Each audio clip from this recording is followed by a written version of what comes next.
Fala galera, eu sou o Alberto, esse é o canal Caiu na Química e hoje a gente vai continuar falando do capítulo 7. Esse capítulo está falando basicamente sobre a deslocalização eletrônica, principalmente aí com as ligações, as interações dos orbitais π, né? É a segunda parte desse capítulo, eu vou ter que dividir em 3 partes por ele ser muito grande. Nessa parte aqui a gente vai falar do íon alila, do cátion alila, do íon carboxilato, das amidas e do grupo nitro.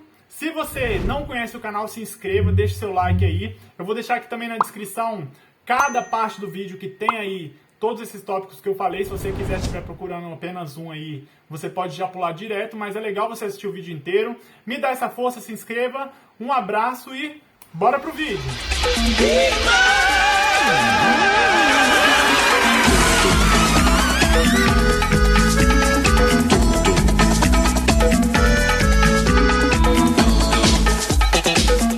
Então vamos lá, continuar falando do capítulo 7. Esse capítulo, igual aí, ele fala de deslocalização eletrônica e conjugação eletrônica.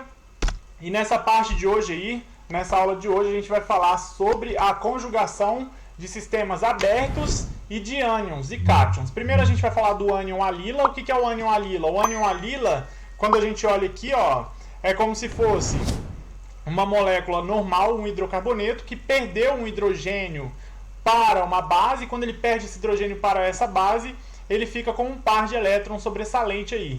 Lembrando que essa carga negativa significa um par de elétrons, por quê? Porque a base arranca esse próton positivamente, ela não leva esse par de elétrons que faz parte dessa ligação química aqui, né? Uma ligação ela é feita com um par de elétrons.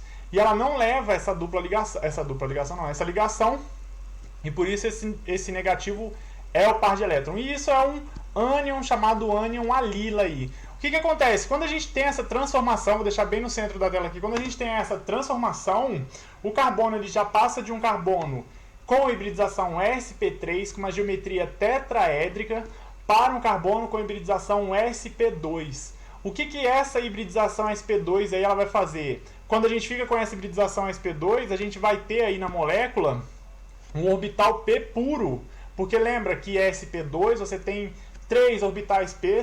Se você tem sp2, você tem o terceiro orbital p, não vou fazer assim, né? O terceiro orbital p, você vai ter ele puro ali, que é esse verde que está sendo aqui representado, e isso já coloca esses 3 orbitais, ó. Quem são os outros dois? Os outros 2 orbitais são os da dupla ligação mesmo aqui, desses 2 carbonos que faziam a dupla.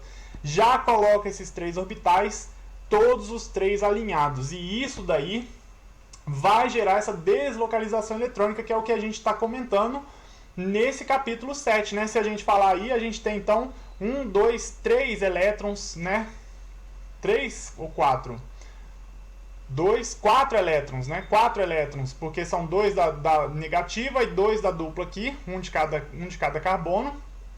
A gente tem 4 elétrons nesse orbital P aí, nesses orbitais P, que eles vão ficar compartilhados entre eles. Então isso daí é a conjugação desse ânion alila. Quando a gente vai ver a sobreposição, os orbitais moleculares formados com essa conjugação aí, com essa junção desses orbitais P, a gente vai ter 3 combinações. A primeira combinação é todo mundo em fase, né? Todos os 3 orbitais P em fase. Lembrando que aqui a gente está só falando da ligação π, a gente não está falando da ligação sigma, tá? O livro ele coloca só falando da ligação P, porque a ligação sigma ela vai estar muito lá embaixo e o sigma antiligante muito lá em cima de energia, então ele não é nem comentado. A gente está comentando aqui das ligações P, justamente porque a conjugação é feita com os orbitais P puros ali.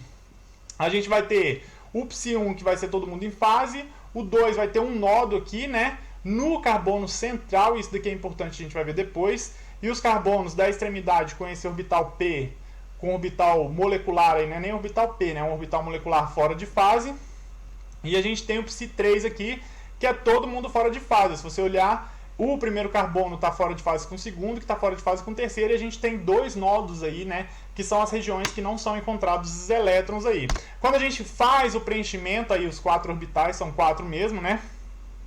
Os 4 orbitais, os 4 elétrons, são 4 elétrons mesmo. Quando a gente faz o preenchimento desses 4 elétrons, porque, olha lá, vamos só dar uma relembrada aqui. Na questão de orbitais, a gente tinha 3 orbitais P, né? Aqui é 2P porque é a configuração do carbono para lá no 2P, né?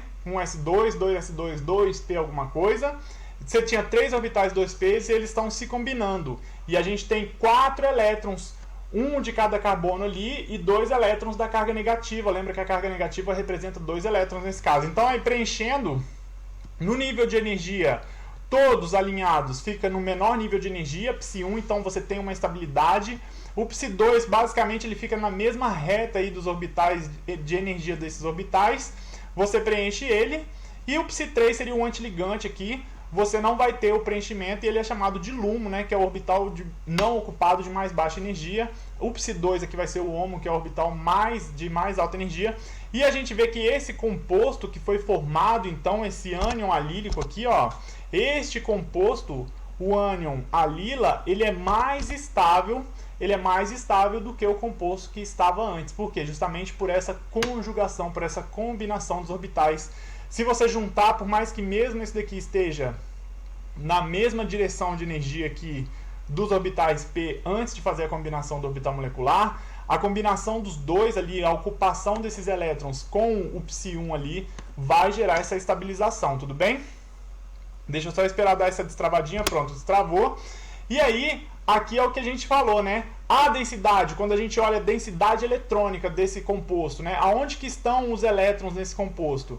Primeiro, no Psi1, que é onde tem 2 elétrons, né? Ocupando, a gente tem densidade em todos os 3 orbitais moleculares aí. Lembrando, aparecendo aqui, ó, o livro destaca mais bem discretamente que esse Psi1 aqui, essa densidade eletrônica é um pouco maior no átomo central, mas em compensação, no Psi2 a gente tem um nodo aqui no átomo central, então ele não vai ter uma densidade eletrônica. Quando ele não tem densidade eletrônica no átomo central, o que a gente já pode pensar sobre isso daí? A gente já pode pensar o seguinte, que essa carga negativa do ânion, que nós estamos falando de um ânion, ela está deslocalizada, porém essa deslocalização ela é maior, né? A densidade da carga negativa ela é maior nas pontas, nos carbonos da ponta, nos carbonos da extremidade, justamente por causa desse orbital molecular, onde a gente tem um nodo, onde a gente não tem elétron, não há, né? Vou até escrever aqui, ó, não há elétrons. Então, como não há elétrons, apesar de ter uma densidade maior aqui no Psi1, no Psi2, que também tem um papel muito importante, a gente não tem densidade eletrônica no átomo central e por isso a densidade eletrônica ela é maior aqui nesses átomos da ponta. E aí existem maneiras de representar isso daí, né? A gente pode representar essa deslocalização dessa maneira aqui, que é com setinhas tracejadas, ou igual a gente faz lá, né, no benzeno. A gente vai ver até no próximo vídeo, quando eu lançar um próximo vídeo falando sobre o benzeno e compostos fechados, compostos conjugados fechados, com cargas deslocalizadas, a gente pode representá-la dessa maneira, ou a gente pode representá-las com essas setas curvas aqui. E aí o livro coloca, e eu também concordo, que é o quê? É problemático, as duas representações têm cada uma o seu problema. Em que sentido? Essa daqui, ela não indica que a deslocalização da carga, mesmo havendo essa deslocalização, a densidade de carga maior está nos átomos das pontas, as densidades negativas estão nesses átomos. O que essa daqui indica, né? Quando a gente mostra essa setinha curva aqui, a gente vê que essa deslocalização está nos átomos da ponta, nos carbonos da ponta da estrutura. Agora, essa daqui, ela faz parecer que a carga está dançando entre um átomo e outro. Está variando de um átomo para o outro. E a gente já viu no vídeo passado que não é isso que acontece. Vou deixar até no card aí o link do vídeo passado que a gente comentou sobre isso. Não é essa deslocalização, ela não é a coexistência das duas. Na verdade, ela não é a coexistência.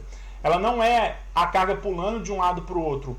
Ela é a carga deslocalizada. E por isso que a gente está falando de deslocalização nesse capítulo aí, tá? E aí o livro coloca também que cada representação tem os seus pontos bons e ruins e devem ser usados conforme a ocasião. Por quê? Porque quando se usa isso daqui, não é bom para você fazer um esquema reacional. Quando você vai fazer, quando você vai desenhar uma reação química, você representar esse composto dessa maneira, com a carga deslocalizada desse jeito, não é bom. Então você prefere esse daqui. Agora, se você estiver desenhando o composto de uma ideia que você quer dar a ideia daquela deslocalização e não dessa carga que parece que está quicando de um carbono para o outro, você usa ali a do outro lado, tudo bem?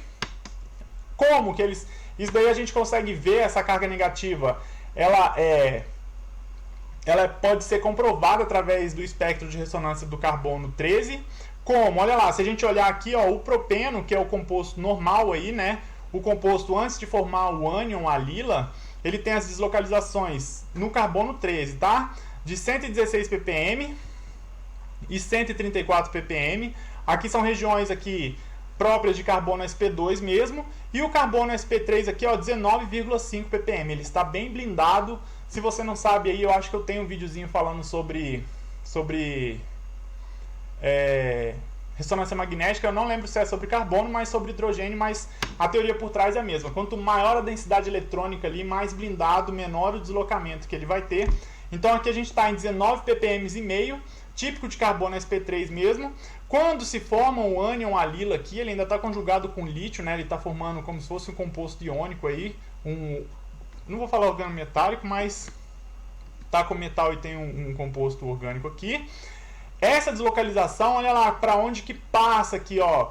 Ambos os carbonos, tanto esse quanto esse, ficam em 51 ppm. Então, o que aconteceu? Quando passa dessa dupla, né, dessa dupla ligação, passa a ficar conjugada, você tem uma blindagem até desse carbono, e isso mostra que a densidade eletrônica destes carbonos da ponta aqui, ela é maior do que o carbono do meio. O carbono do meio, 147, chega até aumentou, ó, 134, ele perdeu densidade eletrônica, o carbono do meio. E os carbonos da ponta, um perdeu um pouco, porque ele era totalmente sp3, né? Era 19,5, agora ele está 51. Mas o outro ganhou muita densidade eletrônica. Isso mostra que a densidade dos elétrons, eles estão ali naquela ponta ali. Aqui tem um deslocamento do carbono lítio, né, de um composto carbono lítio aí, em que o deslocamento da metila é menos 15. Deu uma travadinha, deixa eu só esperar destravar.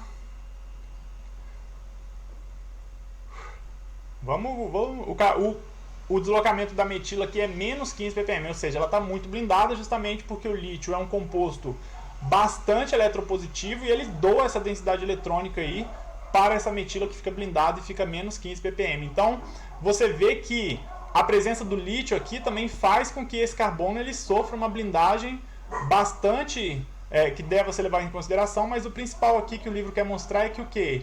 Que esses carbonos, ambos os carbonos da ponta, estão na mesma situação e ambos têm o sinal em 51 ppm. Tudo bem? Agora vamos falar, em vez de ânion, a gente vai falar de cátion. Cátion, como a gente sabe, é um composto que vai ter uma carga positiva, um íon com uma carga positiva. E ele dá o exemplo aqui, né, de um composto, de um brometo orgânico aí, em que o bromo ele sai levando o par de elétron, e aí quando ele sai ele deixa aqui um orbital P, mas só que agora a situação é diferente. Agora a gente tem um cátion, ele levou o par de elétron. Mas do mesmo jeito, quando se tem esse cátion, quando há a formação do cátion aqui, ó, a gente vai ter a formação de quem? Do carbono sp2 e o alinhamento desses orbitais aí. Mesmo raciocínio, alinhou os orbitais, esses orbitais vão formar um orbital molecular que vai ser preenchido, mas só que agora quando for preencher, agora a gente só tem o quê? 2 elétrons para preenchê-lo, e aí eles vão ocupar agora o HOMO principal aí vai ser o Psi1. Não tem mais elétrons, não há aqueles elétrons que antes a gente tinha, antes quando a gente viu o ânion tinha esses elétrons no Psi2 aqui. Agora a gente não tem, né? Não há esses elétrons justamente porque o bromo levou esses elétrons embora. E o que acontece? Agora a conjugação ela leva ainda a uma maior estabilização. Então, quando se fala da conjugação do cátion, ele vai ficar mais estável ainda do que o ânion, né, nessa formação. E outra, quando a gente olha a densidade eletrônica aqui, como que vai ficar essa densidade eletrônica? Ó, a densidade é maior no átomo do meio, no átomo central agora. E a gente não tem aqui essa participação desse orbital molecular porque ele não está preenchido. Então, quando formos ver aonde está a carga positiva, a deslocalização da carga positiva, a carga positiva ela vai ficar mais também nos átomos de quem? Nos átomos das extremidades, justamente porque os orbitais mostram que a densidade eletrônica é maior no átomo central.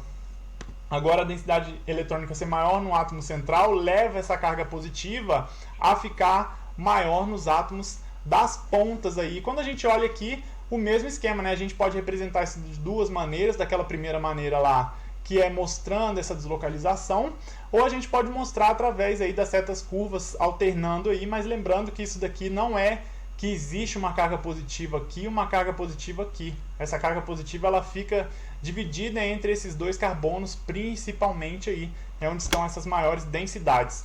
Também é provado por ressonância magnética aí de carbono 13, ó, eles fizeram então esse cátion deslocalizado aqui cíclico, mas que a gente tem que prestar atenção principalmente nestes três carbonos aqui, ó, nestes três carbonos. O primeiro, 141, né, é típico de dupla ligação, de carbono que possui dupla ligação mesmo, então não mudou ali a densidade eletrônica desse carbono. A gente vê então que com a conjugação, com a formação do cátion, não é alterado. Agora o do final aqui, ó, os da beira aqui, ó, 224 ppm indicam uma desblindagem. Por que eles estão desblindados? Justamente porque a carga positiva está em cima deles, então eles não têm mais uma densidade eletrônica tão alta, o que vai causar esse deslocamento aí. Os deslocamentos aqui de baixo, 37, 17 e 37 são típicos de carbono aí, sp3, a gente não está discutindo essa parte aí dos espectros, mas aqui a gente já vê que a desblindagem destes carbonos, quando a gente tem essa deslocalização, e é o que a gente também mostrou ali, quando a gente falou lá no slide do ânion, né? A gente pode usar as duas representações para o debate aqui que a gente está fazendo de ressonância magnética. Essa representação aqui com a carga positiva deslocalizada, ela serve muito bem. Se você estivesse fazendo uma reação química, essa daqui não serviria muito bem, porque você não iria ver a carga positiva ali sofrendo um ataque nucleofílico de algum eletrófilo, tudo bem? De algum eletrófilo não, de algum nucleófilo, tá? Mas isso aqui já mostra então essa deslocalização desses compostos aí. Agora um outro composto que é bastante comum na química orgânica é o ânion carboxilato. Esse ânion carboxilato, ele vem aí normalmente de ácido carboxílico, né? Quando o ácido carboxílico é desprotonado. Lembrando, gente, que se você estiver gostando do vídeo, dá o like, me ajuda. Comenta aí alguma coisa que eu posso melhorar, alguma coisa que pode... Se eu tenho que falar menos algo, se eu tenho que falar mais sobre alguma coisa. Ideias de vídeo, estamos sempre aí. O ânion carboxilato, ele é formado aqui, então, quando se sai o próton é retirado. Aqui esse próton sai muito mais fácil, né? Não precisa ser uma base tão forte igual a gente viu lá naquela primeira parte do capítulo. Na primeira parte do capítulo não, na primeira parte do vídeo, né? Para a formação do ânion alila. Mas o ânion carboxilato, ele é muito importante. É um dos ânions mais comuns da química orgânica. Quando a gente compara ele com o ânion alila, olha lá, a gente tem uma dupla ligação com um átomo aqui com uma carga negativa, mesma coisa aqui, ó, dupla, né? Vou colocar até assim, ó, uma dupla com uma carga, aqui a gente tem também uma dupla com uma carga. Mesmo raciocínio, vai ter o mesmo comportamento se a gente vê a distância dessas ligações, né? O comprimento dessas ligações. Uma ligação típica carbono dupla O tem 123 ppm, então ela é curta. Uma ligação CO simples 143, ela é mais alongada, isso é normal, ligações duplas são mais curtas mesmo. Quando a gente olha a ligação aqui, ó, a ligação carbono-oxigênio, as duas ligações têm o mesmo comprimento, que é 136. Então, fica já lá, ó, ela é maior do que a dupla e menor do que a ligação simples. Ela tá ali, ela mostra essa conjugação dos orbitais, ela mostra que esses orbitais, eles estão combinando, e aí pode se mostrar também essa estrutura aqui de ressonância, né? De ressonância não, de deslocalização. A gente lembra que o livro fala que ressonância não é um termo muito bom, porque ressonância vem quando falava que a carga ressonava entre um átomo e outro. Não é uma ressonância que acontece, é uma deslocalização. E a gente tem também essa mostrando aqui, né, que a setinha dupla aqui, você pode mostrar essa deslocalização é feita através dessa seta dupla aqui, que a carga ela pode ficar tanto nesse oxigênio quanto no oxigênio de cima quando a dupla vem para cá, né? Mas lembre-se que ela não está nem totalmente neste oxigênio, nem totalmente no oxigênio de cima. Ela está deslocalizada e essa é a graça desse capítulo aí, tá bom? Mesmo esquema, gente. Aqui, ó, só vou falar do grupo nitro daqui a pouco, mas você pode pensar no mesmo esquema de combinação dos orbitais. Claro, os orbitais eles vão ter uma energia absoluta, né? É diferente, porque você está tratando oxigênios aí. Mas você pode pensar que o quê? Que a carga negativa vão ficar mais nos átomos da extremidade, que você pode representar eles dessas duas maneiras. E é isso aí, que o átomo do meio aqui vai ficar com nódulo, né? Quando fizer a combinação. No Psi2, então, você vai ter aquela combinação que o átomo do meio não tem uma densidade de carga. Esse átomo do meio vai ser o carbono e os átomos da beira aqui vão ser os oxigênios, mas é o mesmo raciocínio que a gente fez no começo do vídeo, quando a gente fala do ânion carboxilato, tá? Falando do grupo nitro, o grupo nitro também. O que é o grupo nitro? Quando a gente tem um nitrogênio ligado a 2 oxigênios e um carbono, que é esse daqui, né? Esse grupo é bem famoso quando a gente fala de bombas e tudo mais, quando a gente fala de trinitrotolueno, é porque tem 3 grupos nitro aí.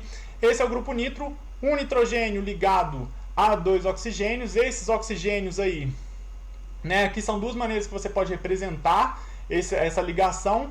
Dessa maneira aqui é como se o nitrogênio estivesse mostrando uma ligação dativa, porque esse par de elétron ele vem do nitrogênio, e aqui você coloca eles com a carga. Uma maneira errada, né, que o livro coloca de se representar é essa maneira aqui, o nitrogênio fazendo 5 ligações, até porque o nitrogênio nem tem orbitais suficientes para fazer 5 ligações, né? Quando a gente olha lá, ele tem um orbital S, 3 orbitais P, então ele pode fazer no máximo 4 ligações. Fazer 5 ligações é uma coisa totalmente errada se você for representar esse composto, então não desenhe na sua vida nitro fazendo 5 ligações, nitrogênio fazendo 5 ligações.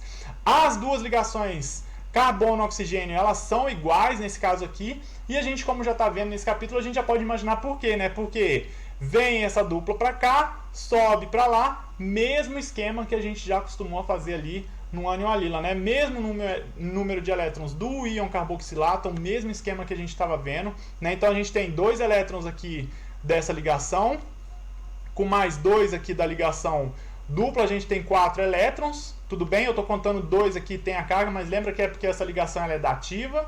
4 elétrons, a mesma representação que o íon alila, né? Vai ficar, pode você representar então, fazer aqui ó, o O negativo, o nitrogênio com a dupla aqui, e o oxigênio aqui agora. Sempre o nitrogênio vai ficar positivo. E aí se você descer a seta novamente aí, ó, descer a setinha mais uma vez para cá, e essa dupla vir para cá, você vai ter aquela outra estrutura ali. A carga vai passar para esse oxigênio aqui, e esse oxigênio vai ficar sem carga com a dupla ligação ali. Tudo bem? Não vou me estender, porque é uma coisa que a gente já comentou no começo do vídeo. E vamos partir para a próxima, que é a amida. A amida é super importante quando a gente fala de bioquímica. As proteínas, né, são formadas por aminoácidos. A gente tem aqui, né, um aminoácido, que é um grupo formado por uma amina e por um ácido carboxílico. Eles podem se juntar. A amina de um aminoácido se juntar a um aminoácido do outro, para formar essa ligação chamada ligação peptídica aqui, né? Aqui nesse caso a gente tem dipeptídeo porque são 2. A saída de uma água, mas a gente tem aqui a formação de uma amida. A amida é esse composto que é uma N-carbono dupla O aqui. E por que a amida é importante, né? Quando a gente fala de amida, justamente pelo fato da conjugação, gente. Para começar, quando a gente tem a formação da amida, que a gente tem uma C dupla O, que a gente está passando ali, né? A gente estava no NH2, e aí ele passa por uma ligação que ele vai ficar C dupla O do outro aminoácido com o NH aqui e o carboninho lá. Tudo bem? Aqui é o restante das moléculas que eu não vou focar. Aqui a gente tinha o nitrogênio sp3 e aqui a gente tem o nitrogênio sp2. Ele já muda a hibridização dele de sp3 para sp2 justamente para quê? Olha os orbitais, tudo orbital P, cada um com seu orbital P puro aqui, ó. O carbono já era P puro mesmo, já era sp2 mesmo, porque a gente tem aqui esse carbono é sp2, né? Esse carboninho aqui é sp2, o oxigênio também já vai estar sp2 lá, porque ele tem esse P puro aí. E aí agora quando junta esse nitrogênio era sp3, ele fica aqui na formação da amida, agora ele é sp2, então conjugou. Formou uma ligação conjugada, vai formar também a conjugação ali, vai formar aquela combinação desses orbitais aqui, e isso vai gerar uma estabilização. A conjugação, ela gera uma estabilização para a molécula aí. No carboxilato que a gente tinha visto, quem que era o carboxilato? Só lembrando aí, C dupla O, O menos, né? A gente viu que a carga negativa era compartilhada entre os átomos de oxigênio, o carbono ele ficava ali sem ter muita participação, da mesma maneira que o íon alila a gente viu no começo lá. Na amida não há carga, não tem a carga aqui, né? Não tem a carga negativa. A amida aqui, ó, a amida aqui a gente não tem a carga negativa, mas a gente tem quem? a gente tem o parzinho de elétrons do nitrogênio, e ele é que vai ser compartilhado. O par de elétron do nitrogênio é que vai ser compartilhado quando forma essa amida, e ele vai ficar variando aqui, a gente pode imaginar essa variação aqui, ó, que o par de elétron forma essa dupla ligação, nitrogênio-carbono, e o oxigênio perde essa dupla ligação aqui, ficando com uma carga negativa em cima dele. O nitrogênio vai ficar positivo, porque agora ele está fazendo uma ligação a mais, né? Ele faz 3 normalmente, ele está fazendo 4, compartilhando esse par de elétron, mas a molécula continua neutra. E isso gera uma instabilidade, gera uma deslocalização. Mais uma vez, essa carga não está aqui, não estão assim e nem assim. Há uma coexistência dessas duas estruturas, ela existe de uma maneira só, e aqui é uma representação que a gente está mostrando essa deslocalização, mas se a gente pensar, os orbitais eles estão ali, ó, interagindo o tempo todo. É porque não tem como a gente mostrar essa interação de uma maneira só. Aqui tem esse desenho aqui, ó, né? Fica bem de boa da gente ver essas cargas parciais. Aqui seria uma maneira de se representar. Então a gente mostra essa deslocalização, deixa eu até sair da frente da carga positiva, a gente mostra essa deslocalização aí, né? A gente tem aqui o nitrogênio com uma carga parcial positiva, porque não é uma carga real, porque a gente tem essa estrutura que ele está com um parzinho de elétron lá, mas a mesma coisa, né? Há o problema da seta, que faz parecer com que os elétrons estão se movimentando, e os orbitais moleculares estão distribuídos nos 3 átomos com maior densidade no oxigênio. Olha o oxigênio como ele fica com uma maior densidade. Isso é engraçado, né? Mesmo o par de elétrons sendo do nitrogênio, a densidade negativa ela é maior ali no oxigênio. Se a gente pensar também, o oxigênio ele é mais eletronegativo do que o nitrogênio, então ele vai puxar essa densidade eletrônica, mas isso é um ponto importante que a gente vai falar agora. Quando a gente fala das estruturas da amida, por haver essa conjugação aqui desses orbitais, por haver essa deslocalização desses elétrons, elas vão ser planares, claro, para dar essa planaridade aqui, para dar essa ideia aqui dos orbitais alinhados, então elas têm que serem planares, incluindo esse carbono R aqui.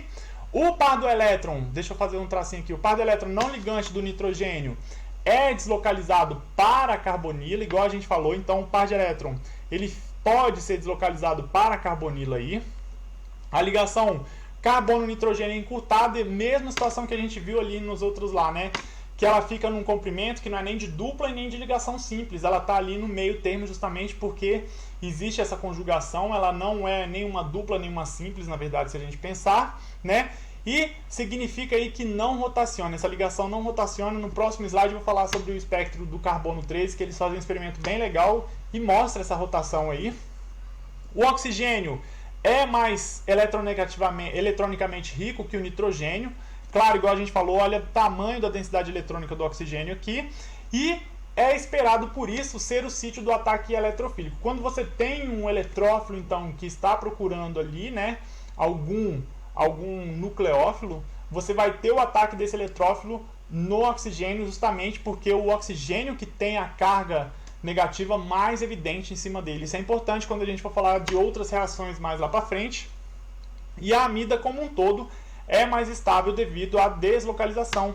Lembra, gente, que essa deslocalização, tanto para o cátion, que a gente mostrou agora, tanto para o ânion, quanto para o íon carboxilato, para o grupo nitro e para a amida aqui, a conjugação, a deslocalização dos elétrons, essa combinação desses orbitais, ela vai ser mais estável aí, nesse caso aí. Aqui é para mostrar a rotação, né, desses compostos aí da ligação carbono-nitrogênio.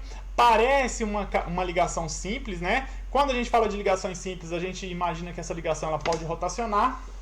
E aí qual que é o experimento, né? Se ela pudesse rotacionar, esses dois carbonos aqui, eles estariam numa mesma região do espectro, porque eles seriam eletronicamente iguais. Eles estariam rodando de uma maneira tão rápida ali que o aparelho ele não conseguiria enxergar isso. Como ela tem esse caráter de dupla ligação que a gente falou aqui, ó, é encurtada, dupla ligação parcial, ela tem essa dupla ligação parcial, que é aquele comprimento lá que a gente comentou. Esses dois CH3 aí, eles vão sair separados, ó. Aqui vai ser um CH3, não me lembro direito se é o de cima ou de baixo, e aqui vai ser o outro CH3, né? A temperatura ambiente, olha aqui o comprimento da ligação. Uma ligação aí, carbono e nitrogênio aqui é 135, mas se a gente fosse falar de qual é o comprimento real dessas ligações, seria aqui, ó, se fosse uma dupla 127, se fosse uma simples, 149. Então a gente está aqui, ó, deixa eu até sair da frente aqui de novo. A gente está aqui, era 135 lá em cima. A gente tem aqui, a dupla seria mais curta e a simples seria mais comprida. Então você tem uma dupla parcial. E aí olha que legal, se você aumenta a temperatura em temperaturas maiores que 150 graus, o que você permite agora? Com o aumento da temperatura, essa rotação ela passa a ser permitida, e aí você observa só um sinalzão aqui mostrando a equivalência desses carbonos, o que mostra que essa ligação normalmente ela não vai rotacionar, justamente porque para dar esse alinhamento dos orbitais. Gente, isso é maravilhoso porque você junta a parte da química teórica que fala de orbitais moleculares, toda essa parte de orbitais moleculares que a gente está falando é uma parte da química que vem da química quântica, de combinar os orbitais que foram calculados a partir de cálculos matemáticos, e isso é comprovado na prática através desses experimentos aqui, através dessas medidas de distância aí, através de dados cristalográficos, é muito legal, tá? Esse vídeo então é sobre isso. O próximo vídeo é sobre compostos aromáticos, não perca aí. Se você gostou desse vídeo, deixa seu like, se inscreva no canal, me ajude a sempre fazer mais vídeos. Muito obrigado se você assistiu até aqui. Um abraço e bora estudar, falou!